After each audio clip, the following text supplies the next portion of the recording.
Family, what up? We are about to review this Traplore Ross thing. He spoke on T Grizzly, but as Traplore Ross does, he digs up some stuff. And I mean, a lot of this stuff might seem dug up to us. We're not his fans or T Grizzly fans or whatever. But anyway, what I'm saying is it's a great video. Take this time to like this video. Consider subscribing or whatever, and yeah, let me know where you're tapping in from, how long you've been tapping in. Thank you, Don. Thank you, Carrie, DC, Mister, Patricia. Thank y'all for donating. Real talk. The biggest donation was $1,500, y'all. It made my month. Shoot. I think it's too early to say words like that. Anyway, let me shut up yapping. Let's get to the video. You not investing? She heard that. Bottom of this frankly insane situation regarding T Grizzly. So let's just go all the way back to the beginning. All right, it was back in 2019 when the very families into their careers, into their management, all of that kind of thing. But it looked like, you know, T Grizzly's proximity to the streets, having come from Detroit. No Brown and some who are fans of T Grizzly. So yeah, as you see, she managed 𝑑𝒐𝒑 too. And they're saying that 𝑑𝒐𝒑 told bro, like, man, don't let me find out you had something to do with this.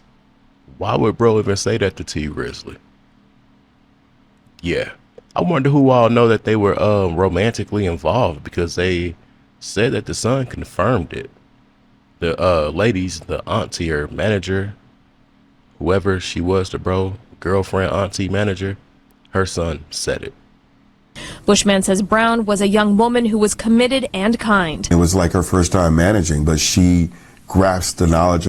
They spoke to people at the scene. They did breakdowns of the situation, and there's a bunch. And I think we should just take a look at, you know, some of the other reporting on the situation and just keep getting a build up of exactly how serious this was and how big of a news this was when it happened. Fired into an SUV, killing the manager. 𝑑𝒐𝒑, another Detroit rapper who's kind of locked in over there, essentially had to identify the body of T Grizzly's aunt. And this is a VladTV clip where he's speaking on that and just kind of sharing the really sad aftermath of this incident and what ended up happening. Yeah, do that. The caption and the post that you put for her. Now, this is very badly formatted right here. But essentially, he basically posted, "Since I was 12, we've been going everywhere together. How have you gone to heaven without me? I don't even know what to say, JB. I just wanted to show the world your smile. I love you so much." Where he'd said, you know, essentially, I appreciate all the love. I wasn't ignoring you guys. I've just been speechless.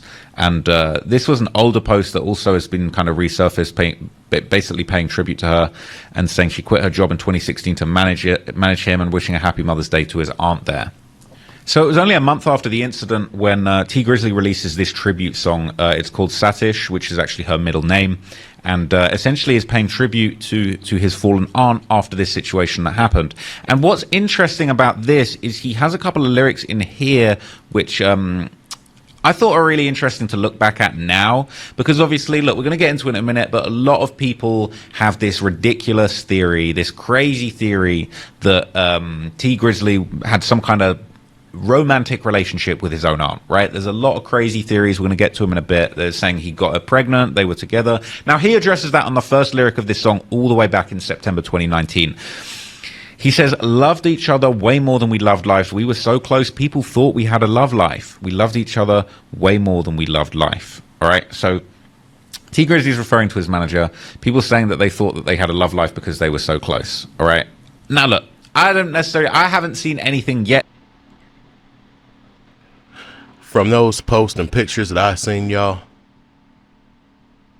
it's easy to think both. This picture, it's a way a woman is against a dude's body. You can show, like, it's just something that ain't right about this situation. As much as he denies the romance part, like, from the pictures, the captions, and stuff like that, it's hard to say otherwise. Now show your face and think I'm playing. Now, I'm just reading these lyrics and I'm feeling a little bit like it's almost like he's over whooping. Now, look, I haven't seen any evidence to suggest that he was involved in this situation, but, all right, he's overly confident. He's saying, you saw it wasn't me and still shot. Like, how do you know? How did you know that they saw it wasn't you and still shot? How do you know they didn't just shoot up the car randomly thinking that you were in there and they didn't really? That's a good point. How did you know they saw it wasn't you? A little bit too much, almost being a little bit presumptuous, you know. They tried to do me but got JB. It's interesting, okay? It's interesting. He even goes on to say, JB, I wish I was sitting outside with you and was in the back of that car with you.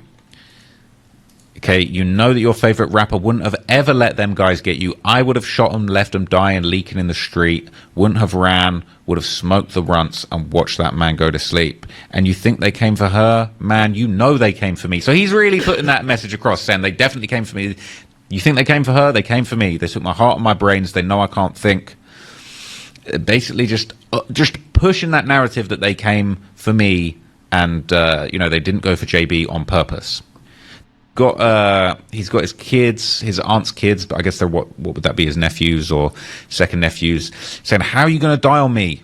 I pray they don't go to jail. I want them dead. I'm listening to the streets, hearing everything they're saying. I'm just waiting on a name, praying that they saying, I don't care if it's the mayor, million on his head, a whole ticket on his top. I wish I could take you up and beat.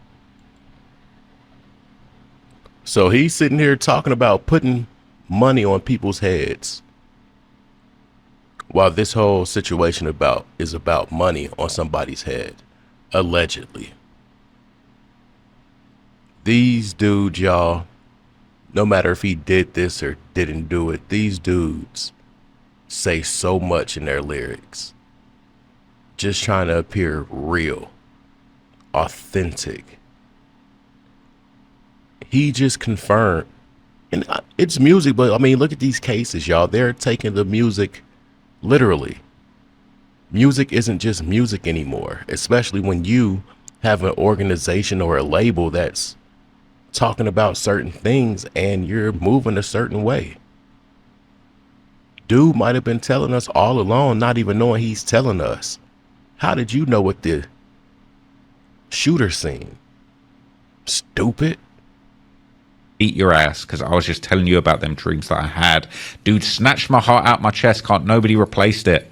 All right, wouldn't have ever believed you was messing with your baby. Make sure T good. That's all I ever heard you. Really just drive home like the nuance of this, right? Like, how strange is it that you've got a guy, his aunt gets killed, he's making a song talking about, like, I'm putting money on the heads, I've got $1 million, I've got a whole ticket for whoever did this to get them killed. But then it's like that's being reported on the news like it's almost like something good, like reports of a bounty. Or, like, it's very strange. You didn't see this kind of thing with Lil Durk. Like, you didn't see people making news clips about Lil Durk promising to get revenge for King Von and promising to slide for Von. Maybe because I don't think it was to shed. I think it was to shed light on what he was saying, but to try to reverse it. I don't think they were trying to glorify it or anything like that. I really don't, especially a Detroit news syndicate. I couldn't see it. Because it's not, you know, an auntie, a supposed civilian in the situation, but like it's even just like making a news report about your plans to slide for your auntie is just extremely unusual. Tonight, with the call of an activist to end the violence. Rudy, explain. See what I'm saying?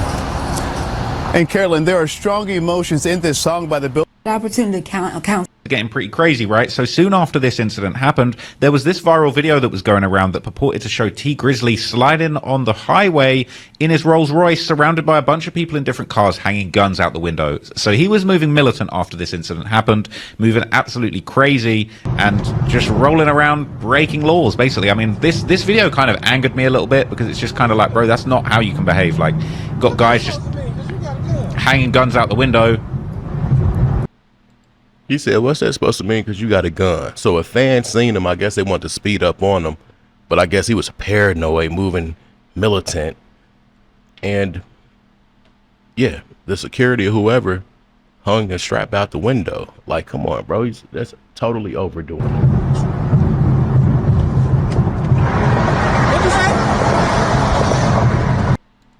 Oh, wow. They even came in a lane. That's how these rappers get sued, because of entourage and shit like that right there. Y'all could have caused an accident on some real shit. See, like T Grizzly's rolling around in his Rolls Royce drop top, right? And he's basically got a bunch of goons sliding around in cars, basically trying to keep a perimeter around him, leaning out the window with guns. Now, I don't know why he wasn't charged with this, because I'm pretty sure in America you can't roll around with an armed militia hanging guns out of the window. It's not really acceptable, not really an organized way of conducting your society.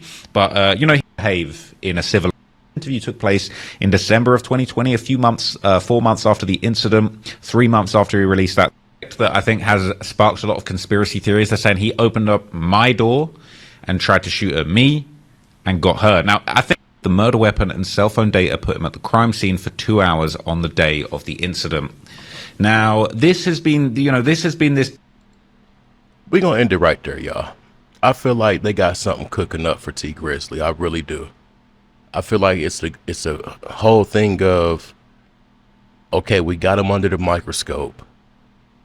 We might have enough to bring him in and hold him, maybe, but we're going to let things accumulate. That's really what I feel like. There is some dash cam, body cam footage of his brother. Got in trouble, called T Grizzly. They talk about, how much the cameraman want to take the charge, some of that type stuff. So, listen, they were in back of the police car having this conversation on speakerphone. These dudes are not smart. And I feel like a lot of these moves are made like on the impulsive side. And that's why a lot of the ends are so loose. If it's what we're thinking. I'm out. Peace.